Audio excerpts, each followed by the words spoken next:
अस्सलामुअलैकुम, क्या हाल है? होप ठीक होंगे, खैर से होंगे, खुश होंगे। अल्हम्दुलिल्लाह हम भी बिल्कुल ठीक है। अच्छा, मैंने ब्लॉग को संडे से कंटिन्यू कर रहा है। ये संडे की रात है और मंडे से हमारे यहाँ पर पनामा में स्कूल स्टार्ट हो रही थी। दिसंबर में वेकेशन हो जाती है और मार्च की फर्स्ट वीक में स्कूल ओपन होती है।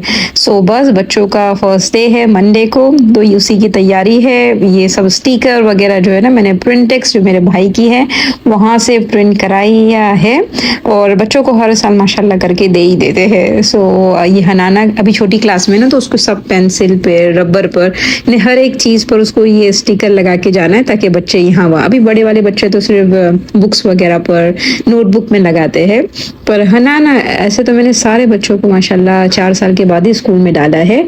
हनाना अभी 3.5 ही साल की है, लेकिन उसको स्कूल जाने का इतना शौक है। और हमारे यहाँ पहली बार यानी पनामा में मुस्लिम स्कूल स्टार्ट हुई हुई है। सो हमने कहा कि चलो उसके मजे भी हो जाएंगे और उसको बहुत मजा आता है। आप देख के आइडिया लगा ले कितनी एक्साइटेड है वो कल स्कूल जाने के लिए। सो बस ये थी नेक्स्ट मॉर्निंग। मैंने बच्चों के लिए जो मिनी पिज्जा होता है ना, उसके बेस को बेक करके रख लिया था, क्योंकि अभी बच्चों को रोजाना की लंच बॉक्स, टिफिन, ये सब की मसले रहेंगे।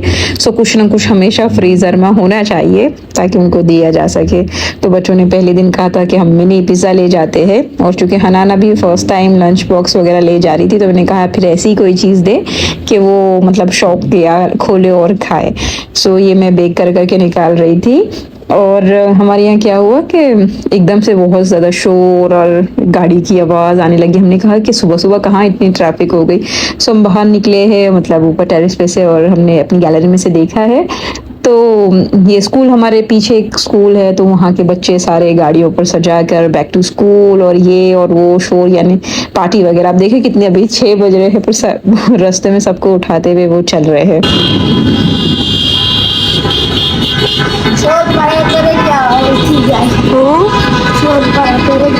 हाँ, बंदर ने उठाता છે।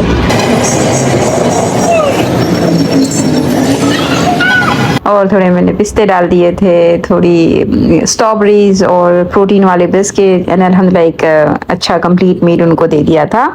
ये देखिए, मैंने कहा था ना अभी रास्ते में जो सजाया गया है, यही सब गाड़ियां थी जो आई हुई थी नीचे सुबह में उठाने के लिए। सो आपको मैं बता रही थी कि हम बच्चों को छोड़ने जा रहे थे। हर साल अल्हम्दुलिल्लाह पहला जो दिन होता है बच्चों को सिखाते हुए, समझाते हुए, रब्बी ज़िदनी इल्मा, कि बेटा तुम्हारा मकसद क्या है तालीम हासिल करने का, कि एक अच्छा इंसान बनना है, हमने इस तालीम से लोगों की मदद करनी है। जैसे मैंने बताया था मेरे बेटे का जो एक्सीडेंट जो हुआ था, तो उसमें मैंने बेटे को कहा कि डॉक्टर इतना लेट आया, तो मैंने कहा कि बेटा नियत करो इंशाल्लाह डॉक्टर बनेंगे। बनते कि नहीं वो नहीं पता, लेकिन एटलीस्ट उनको पढ़ाई का गोल तो मिल गया कि पढ़ रहे हैं, किस लिए पढ़ रहे हैं, यानी एक पढ़ाई की नीयत भी अच्छी हो गई। तो सिर्फ ऐसे स्कूल जा रहे हैं, आ रहे हो, बस टाइम पास हो रहा है, ये नहीं है, बल्कि एक गोल दे दिया गया कि इसका कोई मकसद है। सो वो, और फिर बच्चों को सिखाया गया कि बेटा किसी के बुलिंग नहीं करनी है, किसी को सताना नहीं है, किसी को ये देख के नहीं बोलना है कि ये लंबा है, ये छोटा है, ये मोटा है, ये पतला है। हालांकि हमारी इंडियन जो सोसाइटी है वो तो इसी से भरी हुई, हम एक दूसरे को नाम से तो कम पुकारते हैं और यही सबसे ज्यादा पुकारते हैं। तो कितनी एक मतलब ऐब वाली बात है जो हम करते हैं, हालांकि इस पे अल्लाह ने साफ मना किया है। तो हम कैसे अपने बच्चों को ये चीज़ सिखा सकते हैं, मुझे तो समझ में नहीं आता कि अगर हम ही किसी को ऐसे ऐसे लक़ब से पुकार रहे हैं जो जो मतलब ऐबदार है, जो जिससे मना किया गया है। कोई आपको अगर कोई ऐसे नाम से पुकारे तो आपको कैसे लगेगा। तो मेरी समझ में कभी कभार ये नहीं आता कि कैसे हम बच्चों को रोक सकते। तो उसके लिए ज़रूरी है कि हम बच्चों का सबसे पहले जो आइडियल, जो बच्चे जो इससे सीखते हैं वो घर से सीखते हैं। अगर घर में अगर किसी के बारे में ऐसी बात की जाएगी कि वो तो बहुत दुबला है, वो तो बहुत मोटा है, वो लंबा है, वो छोटा है, और उसका रंग तो हमारे इंडिया में माशाल्लाह बहुत ज़्यादा ही चल रहा होता है। रंग को लेके हम कितना, यानी हमने एक सबको पता है इस पे क्या टॉपिक पे कितना कुछ बोला जा सकता है कि कलर कितना, ब्लैक कलर और वाइट कलर हमारे यहाँ तो बस जैसे कि ज़मीन आसमान का फ़र्क कर देते हैं। तो अगर घर में ये बात बच्चे देख रहे होंगे, कैसे मुमकिन है कि स्कूल में जाके किसी को नहीं बोलेंगे, और दूसरों से जब वो बड़े होके फिर यही हमारी कॉपी बनने वाले हैं। तो बच्चों को ये थोड़ा सिखा दिया गया था, बेटा किसी की बुलिंग, किसी को यानी कोई गलत लकब से नहीं पुकारना है।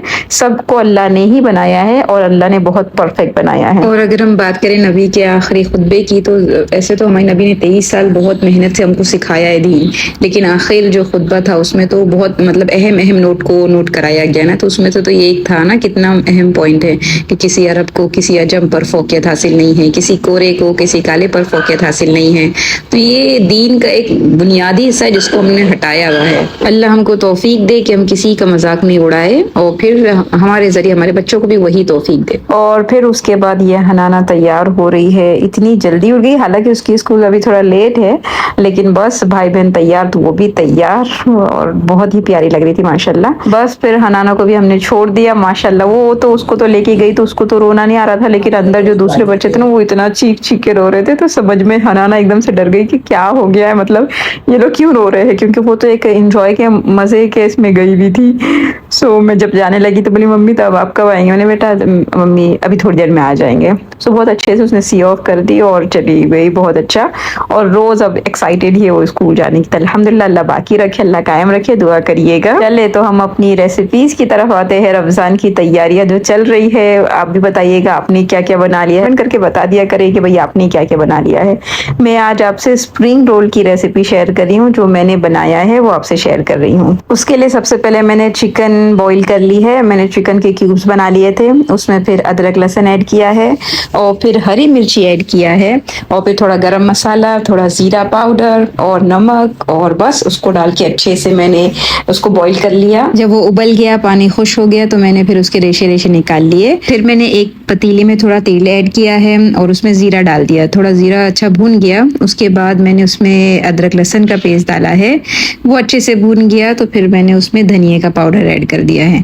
बस ये थोड़ा सा हल्का हल्का भूनना है। फिर मैंने उसमें चॉप की हुई प्याज ऐड कर दी, तो उसमें मैंने पीसी हुई हरी मिर्ची, मैंने थोड़ा ज्यादा ही पीस ली थी, वो ऐड की है, और नमक अभी जितना लगने वाला है फिर वो ऐड कर दिया है। बस फिर प्याज जब नरम हो गई तो उसमें फिर मैंने चिकन जो रेशे निकाल के रखे थे ना वो ऐड कर दिया है, और उसके बाद मैंने इसमें आलू को उबाल के और उसको मैश करके वो डाल दिया है, उसको अच्छे से मिक्स किया है, और फिर उसके बाद थोड़ा गरम मसाले का पाउडर डाल दिया है। बस वो सब अच्छे से डाल ले, और फिर आपको जो वेजिटेबल चाहिए, यहाँ पर मैंने सिर्फ खुर्शी हुई गाजर ली है और थोड़ा शिमला मिर्ची ऐड कर दिया है, और इसको अच्छे से भून लिया, और उसके बाद उसमें थोड़ी धनिया यानी कोतमीर ऐड कर दी। अब अच्छे से मिक्स कर लिया मैंने उसको। अब जब वो अच्छा ठंडा हो गया ना, तो फिर उसके बाद मैंने उसमें मायोनीज ऐड कर दिया है। अच्छा सा एक थोड़ा फ्लेवर भी आ जाता है, थोड़ा क्रीमी जैसा हो जाता है। सो बस वो ऐड कर दिया, और अभी मैं स्प्रिंग रोल बनाऊंगी। अच्छा, मेरी स्प्रिंग रोल की शीट है ना, ये बार की कुछ अच्छी नहीं आई। अगर अच्छी रहती है ना तो फटाफट भर जाते हैं। ये इधर से टूट उधर से टूट, बहुत मगजमारी हुई, पर अल्हम्दुलिल्लाह बन गई है। अब बस तलते वक्त अगर वो खुले नहीं तो ज्यादा अच्छा, पर हमने हर उसकी मुमकिन कोशिश कर दी कि वो खुले नहीं। सब पर लई लगा दिया, लई एक ले वो चिपकाने के लिए जो लगाते हैं उसको कहते हैं। सो बस यहाँ पर मैं रोल करती जा रही थी और रखती जा रही थी। चले फिर मंडे था ना, तो बच्चों के भी स्कूल वगैरह, और अम्मी आए हुए हैं, तो अम्मी का रोज़ा, अम्मी माशाल्लाह मंडे थर्सडे रोज़ा रखते हैं। सो मैंने सोचा चले भाई आज थोड़ी खीर पूरी बना दिया जाए और भजिया, यानी अफ्तारी भी हो जाए और हमारा रात का खाना भी यही।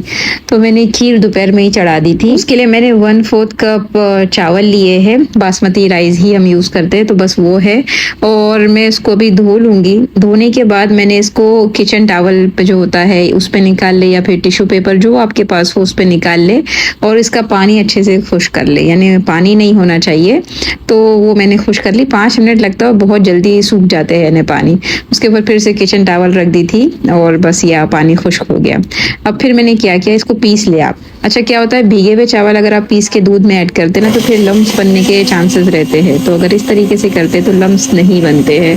सो बस बहुत अच्छे दानेदार ही यानी रह जाते हैं। मैंने फिर 1 लीटर दूध पैन में डाला है, और उसमें कुछ इलायची ऐड की है, और फिर शक्कर ऐड की है। बस थोड़ा मिक्स किया है, और इसे जो चावल हमने क्या कहते हैं पीसे थे ना, बस वो ऐड कर दिया है। अब इसको पका ले आप। ज़ाफ़रान चाहिए डाल लें, मुझको थोड़ा सा टेस्ट अच्छा लगता है, नहीं डालेंगे तो भी बहुत अच्छा टेस्ट ही होता है खीर का। और जितनी ये पकेगी, जितनी ये गाढ़ी होगी उतनी अच्छी रहती है। तो आप पकाते जाए उसको और बस अल्हम्दुलिल्लाह हमारी हो गई थी खीर। मैंने उसमें थोड़े से ड्राई फ्रूट डाल दिए हैं, काजू और बादाम, और फिर थोड़ा सा रोज़ वाटर डाल दिया। और भजिया पूरी तो सबके घर में बनती होगी, ऐसे तो खीर भी बनती होगी, बस मैंने ये रिकॉर्ड किया था इसलिए बता दिया। बाकी भजिया पूरी की मैंने कोई यानी रेसिपी रिकॉर्ड नहीं की। और अल्हम्दुलिल्लाह बहुत ही अच्छी ये भजिए है। और हमारी पूरी देखे माशाल्लाह खिली खिली, मुझको ऐसी पूरियां जब ऊपर यानी थोड़ी पकी हुई और खिली हुई वो ना तो बहुत अच्छी लगती है। चले आप भी आ जाए खाने। चले इंशाल्लाह होप आज का वीडियो, आज की रेसिपीज आपको अच्छी लगी होगी। लगी तो उसको लाइक शेयर सब्सक्राइब करें। तब तक के लिए अस्सलाम वालेकुम।